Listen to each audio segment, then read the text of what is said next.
Temos uma piada enviada por Rodrigo. Uma senhora está em casa à noite quando vê um vulto passar. Com o maior cuidado, se aproxima dele por trás, agarra os testículos do vulto. Gente, que tem gente mandando coisas. Agarra os testículos com força e diz: quem é você? Maior silêncio. Ela aperta com mais força: quem é você? O vulto não responde. Aí ela fica doida, aperta, quase esmigada. Quem é você? Aí sai aquela voz sofrida assim: João? Que João? O mudo.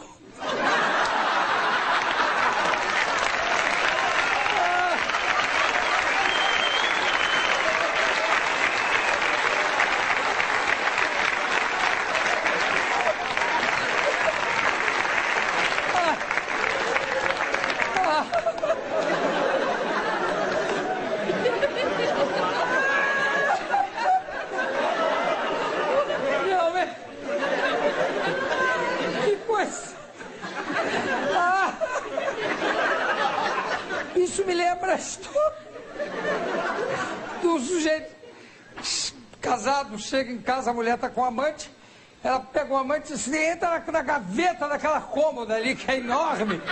Aí o cara entrou nu, fecharam a gaveta, os testículos ficaram para fora. O marido chegou e disse: ô, meu, tudo bem? Tudo bom? O que é isso? Uma campainha que eu mandei instalar. Uma campainha? Bonitinha a campainha.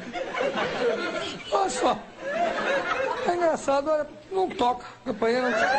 Deve estar com defeito. Pum. Não quer tocar. Ela não. Peraí. Ela vai ter que tocar, não toca sem som. Me dá aquele martelo. Tá. Pá!